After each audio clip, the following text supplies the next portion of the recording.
A single mother working the night shift in a silent ICU. A paralyzed millionaire watching her every move. What happened next would change both of their lives forever. This is a story of hidden strength, unexpected kindness, and the moment fate decided to intervene. Before we dive in, don't forget to subscribe, hit the like button, and turn on notifications so you never miss a story that could change your perspective on life. The night shift. The fluorescent lights of St. Bernadette's ICU buzzed softly, casting a sterile glow over the rows of silent patients. At 2:13 a.m., the hospital was a ghost town. No chatter, no visitors, just a rhythmic beeping of monitors keeping time like a slow, mechanical heartbeat. Nurse Clara Bennett moved through the unit like a shadow, her sneakers whispering against the linoleum floor. At 32, she had spent nearly a decade in hospitals, but the night shift never got easier, especially not tonight, when staffing shortages had left her alone in the ICU. She adjusted the forward drip of an elderly man in bed 3, her fingers moving with practiced precision. His name was Mr. Henderson, a retired teacher with pneumonia, and though he was sedated, Clara still spoke to him in a low, soothing voice. "There you go. Just a little adjustment. You're doing great." It was a habit she couldn't shake, talking to patients who couldn't hear her. Some nurses grew numb to it, but Clara never had, maybe because she knew what it was like to feel invisible. Her phone buzzed in her pocket, a text from her sister, who was watching Liam tonight. "He's asleep. Fever's down to 99.5. Stop worrying." Clara exhaled, relief and guilt twisting in her chest. She should be home. Her 6-year-old had been fighting a virus for days, but bills didn't pay themselves, and the hospital didn't offer sick leave for parents. She tucked her phone away and moved to the next bed, where a middle-aged woman lay still, her breathing shallow. Clara checked the ventilator settings, then gently smoothed the woman's hair back from her forehead. Small comforts. That's all she could offer sometimes. Then there was bed 7, Daniel Mercer. The name meant nothing to her at first, just another critical patient transferred in after a car accident. But the whispers among staff had filled in the blanks. Tech CEO, self-made millionaire, critical spinal injury, might never walk again. Clara had seen plenty of wealthy patients before. They usually arrived with entourages, assistants, lawyers, family members demanding special treatment. But Daniel Mercer had no one. Just a stack of unsigned legal documents on his bedside table, and a security detail that had stopped showing up after the first week. Tonight, his room was dark except for the dim glow of the heart monitor. Clara stepped inside, expecting to find him asleep like the others. She was wrong. His eyes were open, sharp, alert, and locked onto her the moment she crossed the threshold. Clara froze. Most patients in his condition were heavily sedated or lost in a haze of pain meds. But Daniel Mercer was awake. And worse, he was watching her. "Mr. Mercer?" she said cautiously. "Do you need something? Pain meds? Water?" No response. His face was expressionless, his body eerily still beneath the thin hospital blanket. The accident had left him paralyzed from the neck down, the doctors said. But his mind? That was fully intact. Clara hesitated, then moved closer, checking his vitals. His pulse was steady, his oxygen levels fine, but his gaze never left her face. It should have unnerved her. Instead, she felt a pang of sympathy. Trapped in his own body, unable to speak, unable to move. How long had he been lying here, silently observing the world moving around him? She adjusted his pillow, her voice softening. "I know it's hard, but you're not alone in here, okay? I'm on all night. Just press the call button if you need me." A lie. He couldn't press anything. But she couldn't just leave without offering something. As she turned to go, she could have sworn she saw his fingers twitch. Just the slightest spasm. A trick of the light, probably, but when she glanced back, his eyes were still on her. And for the first time since his accident, Daniel Mercer was interested in something. The spilled coffee. The ICU was never truly silent. Even in the dead of night, machines hummed, ventilators hissed, and the occasional alarm would blip before being swiftly silenced. Clara had learned to navigate the sounds like a sailor reading the sea. Each beep and were telling her who was stable, who was slipping, who needed her now. But tonight, the quiet felt heavier. Maybe it was the weight of Daniel Mercer's gaze, still lingering on her skin like a touch. Or maybe it was the exhaustion creeping in, turning her bones to lead. She'd been on her feet for 10 hours straight, and the coffee she'd chugged at midnight had long since abandoned her. She rubbed her temples and reached for the half-cold cup sitting on the nurse's station counter. One more sip, just enough to keep her going until sunrise. Her hand trembled. That was the first warning. The second was the way her vision blurred at the edges, just for a second, long enough for her grip to falter. The cup slipped. Time slowed as it hit the floor, the plastic lid popping off, dark liquid splattering across the sterile white tiles like a stain on fresh snow. Clara's breath caught. In a place where germs were the enemy, a spill wasn't just messy, it was a problem. She dropped to her knees, grabbing wipes from her pocket, scrubbing furiously before the night supervisor could notice. The sharp tang of antiseptic mixed with the bitter smell of coffee as she worked, her heart pounding. Stupid. So stupid. One mistake. That's all it took. One slip.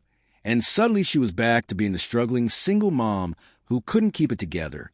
The nurse who barely scraped by while the others whispered about how she was doing too much. Her throat tightened. Then, a sound. Not a machine. Not the shuffle of a janitor. A voice. Weak. Rasping. But unmistakable. You should rest. Clara's head snapped up. Bed 7. Daniel Mercer. His lips barely moved. The words more air than sound, but his eyes, sharp, lucid, locked onto hers with an intensity that sent a shiver down her spine. He spoke. For 3 weeks, he hadn't made a sound. The doctor said he might never speak again. Yet here he was, cutting through the quiet like a knife. Clara stood slowly, abandoning the coffee-stained wipes. Mr. Mercer? She stepped closer, her training warring with her shock. You're verbalizing. That's incredible. His chest rose in a shallow, controlled breath. Speaking clearly took effort. Painful effort. But he did it again. You're tired. Not a question. An observation. Clara opened her mouth to deny it. Nurses always denied it, but the words died on her tongue. What was the point? He'd seen her. Really seen her. Not just the scrubs. Not just a badge. But the dark circles under her eyes, the way her hands shook when she thought no one was looking. She swallowed. It's been a long night. A flicker of something crossed his face. Not pity, recognition. Before either of them could say more, a shrill alarm shattered the moment. Bed 4. Code blue. Clara's body moved before her mind could catch up, sprinting toward the crashing sound of the cardiac monitor. Mr. Henderson, the retired teacher, was coding, his heart rate spiking erratically. Need help in here, she shouted, slamming the crash button before grabbing the ambo bag. The overhead lights blazed alive as the rapid response team flooded in, but Clara was already on the bed, starting compressions, her muscles burning with the effort. 1, 2, 3, 4. Sweat dripped down her temple. 5, 6, 7, 8. Somewhere in the chaos, she glanced up, just for a second, and saw him, Daniel Mercer, watching, always watching. And in that moment, Clara realized something terrifying. She wasn't just a nurse to him. She was the only person in this hospital who hadn't looked at him and seen a lost cause. And that made her dangerous. The revelation, the chaos of the code blue faded into a tense silence as Mr. Henderson stabilized, his heartbeat returning to a steady rhythm. The rapid response team dispersed, leaving Clara alone again in the dimly lit ICU, her scrubs damp with sweat, her muscles trembling from exhaustion. She leaned against the wall for a moment, catching her breath, her mind still racing from the adrenaline. Then she felt it, that unmistakable prickle of being watched. She turned. Daniel Mercer's gaze was still fixed on her. Clara hesitated. She should check his vitals, document the episode, move on to the next task. But something in his expression, something raw and unguarded, rooted her in place. She stepped closer. "You okay?" she asked quietly, half expecting no response. His lips parted slightly, but no sound came out. The effort of speaking earlier had drained him. Instead, his eyes flicked toward the small notepad on his bedside tray. Clara followed his gaze. The pad was open, a pen resting atop it. She hadn't noticed it before. "You want me to hand that to you?" she asked. A barely perceptible nod. She picked up the notepad and pen, holding them carefully. But instead of taking them, Daniel's eyes dropped to the page, then back up at her. He wanted her to read it. Clara hesitated, then looked down. The handwriting was shaky, the letters uneven, as if each stroke had been a battle. But the words were clear. "You're the only one who treats them like people." Her breath caught. She flipped the page. More writing. "The other sea machines. You see them." Clara's throat tightened. She had no idea he'd been paying that much attention, that he'd noticed the way she talked to unconscious patients, the way she smoothed their hair back, the way she hesitated before turning off the monitors of those who wouldn't wake up. She looked at him. "It's just what you're supposed to do." Daniel's eyes darkened.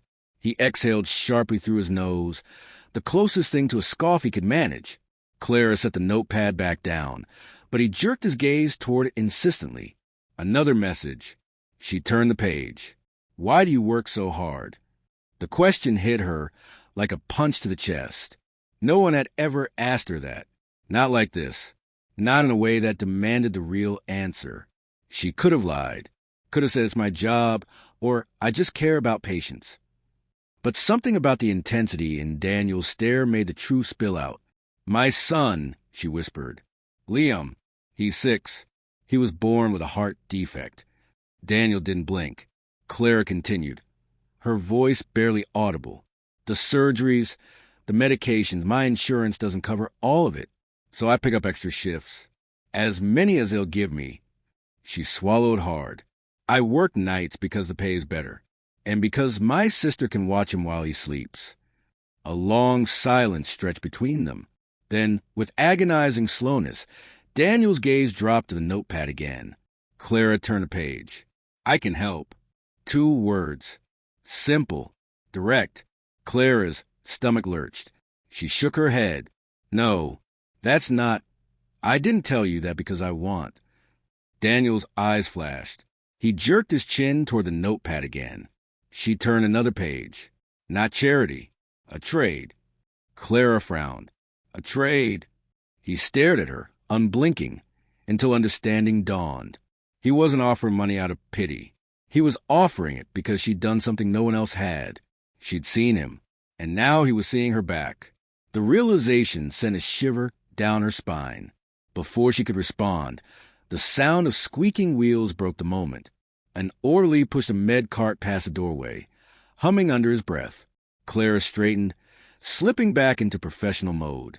"I need to finish my rounds," she murmured, avoiding Daniel's gaze. But as she turned to leave, his hand twitched just slightly on the blanket. It was the most movement she'd ever seen from him, and it stopped her dead in her tracks. Because it wasn't just a spasm. It was deliberate. A reach. For her. Clara's pulse pounded in her ears. This wasn't just about money anymore. This was about something far more dangerous. Hope. The truth unfolds. The rest of Clara's shift passed in a blur. She moved through her tasks mechanically, checking vitals, administering meds, adjusting for drips, but her mind was elsewhere. Every time she passed bed 7, she could feel Daniel Mercer's gaze like a physical touch, burning through her scrubs, demanding answers to questions she wasn't ready to face. A trade. What did that even mean? She wasn't naive. She knew men like Daniel Mercer didn't do anything without calculation. Before the accident, he'd been a titan of industry, ruthless, brilliant, the kind of CEO who made headlines for billion-dollar deals and brutal corporate takeovers. The paralyzed man in that bed might look helpless, but his mind was still sharp, still dangerous. And yet, when she'd spoken about Liam, there had been something in his eyes. Not pity, not even sympathy. Understanding. Clara shook her head, forcing herself to focus. It didn't matter. By sunrise, the day's shift would arrive, and this strange, silent connection would be broken. She'd go home to Liam, sleep for a few hours, then do it all over again. That was her life. No mysterious millionaires needed to be part of it. But fate had other plans. At 5:47 a.m., as pale dawn light began filtering through the ICU windows, Clara's phone buzzed. Her sister's name flashed on the screen. Her blood turned to ice. No one called at this hour unless it was an emergency. She answered before the second ring. "Maddie? What's wrong?" Liam's fever spiked to 103. "He's shaking, Clara. His lips are blue. I called 911. They're taking him to St. Bernadette's now." The world tilted. Clara's fingers turned them around the phone. "Not again. Not now. I'm here," she choked out. "I'll meet them at the ER." She hung up, her breath coming in short, panicked gasps. For a split second, she stood frozen. Then her training kicked in. She grabbed her bag, nearly sprinting toward the nurse's station to call for coverage. But as she turned, her eyes locked onto bed 7. Daniel was watching her, his expression unreadable. Clara hesitated. She should explain, should say something. But the words stuck in her throat. Instead, she gave him the slightest nod, an acknowledgement, a silent plea, before rushing out. The ER was chaos when she arrived. The ambulance hadn't yet pulled in, but Clara knew the drill. She flashed her badge at the front desk, her voice steady despite the terror clawing at her ribs. "Pediatric incoming. 6-year-old male. Congenital heart defect. Febrile seizure in progress. He's mine." The charge nurse took one look at her face and nodded. "Room 3. Go." Clara didn't wait. She pushed through the swinging doors just as the EMTs wheeled Liam in, his small body limp on the gurney, an oxygen mask covering his pale face.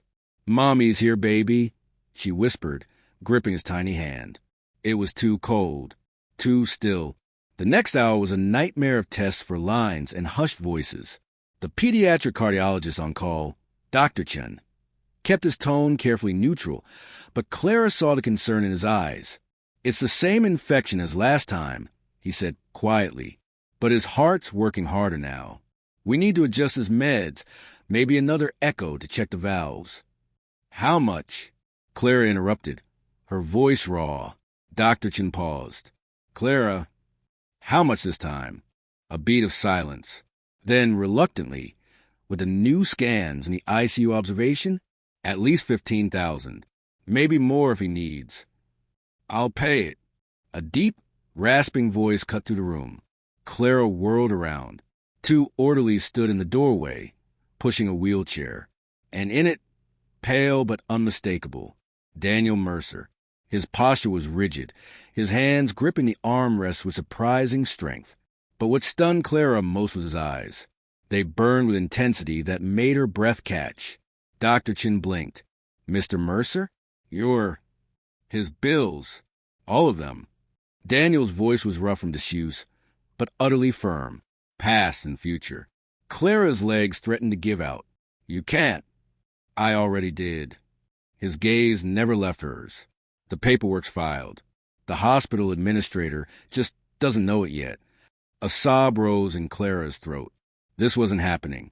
It couldn't be. Men like Daniel Mercer didn't wake up from paralysis and start writing checks for strangers. But then he said 4 words that shattered her completely. "Tell me about Liam." And just like that, the dam broke.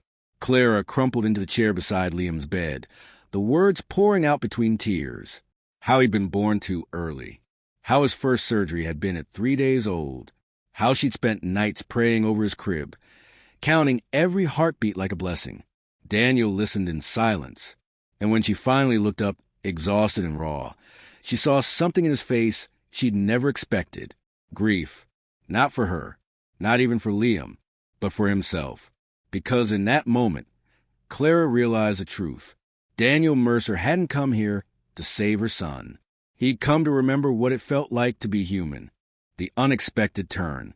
The hospital corridors had never felt so quiet. Clara sat in the pediatric ICU, her fingers wrapped around Liam's small hand as he slept, his chest rising and falling in steady rhythm. The fever had broken. The antibiotics were working. For the first time in days, she could breathe. Across the room, Daniel Mercer sat in his wheelchair, his posture rigid, his gaze fixed on the city skyline through the window. The morning sun painted the room in soft gold, casting long shadows that stretched between them like unspoken words. Clara studied him, the sharp lines of his profile, the way his fingers tapped restlessly against the armrest. He'd been here for hours. Hadn't slept, hadn't left, just waited. Why? The words slipped out before she could stop it. Daniel turned his head slightly. Why did you do this? She clarified, her voice barely above a whisper. For a long moment, he didn't answer. Then, with deliberate slowness, he reached for the tablet resting on his lap, a sleek, high-tech device the hospital had provided once they realized he could move his hands again. His typing was slow but precise. Because you looked at me. Clara frowned. What? The tablet's mechanical voice filled the room as he typed again. Not my money, not my name, just me. Her throat tightened. She thought of all those nights in the ICU, the way she talked to him like he could hear her. Because he could, the way she'd adjusted his blankets, smoothed his hair, treated him like a person when the rest of the world saw a broken body. Daniel's fingers moved across the screen once more. No one's done that in a very long time. Clara swallowed hard. She wanted to argue, to tell him he was wrong. That, of course, people cared. But the raw honesty in his eyes stopped her. Silence settled between them, heavy but not uncomfortable. Then, a soft giggle. Liam was awake, his big brown eyes blinking up at Daniel with childish curiosity. Are you a robot? He asked, pointing at the tablet. Clara tensed. Liam. But to her shock, Daniel's lips twitched. Not quite a smile, but close. He typed something, and the tablet spoke for him. No, but I used to build robots. Liam's eyes widened. For real? For real? And just like that, her 6-year-old launched into a stream of questions about spaceships, about dinosaurs, about whether Daniel thought dragons could beat robots in a fight. Clara expected him to shut down, to retreat behind that icy CO mask. But Daniel answered, slowly, painfully, but he answered every single one. She watched them, her heart aching in a way she didn't understand. 1 week later, the email arrived at 3:17 a.m. Clara almost deleted it. Another hospital bill, another collection notice. But the subject line caught her eye. Mercer Foundation, Pediatric Cardiac Research Initiative. Her breath caught as she read. Effective immediately, St. Bernadette's Hospital will house the Mercer Center for Pediatric Cardiology, offering pro bono treatment to families in need. All existing patient debts related to congenital heart conditions have been forgiven. Attached was a memo, a personal memo, from Daniel Mercer himself. Tell Liam the dragons won. Clara's hand shook. She should have been happy, should have cried with relief.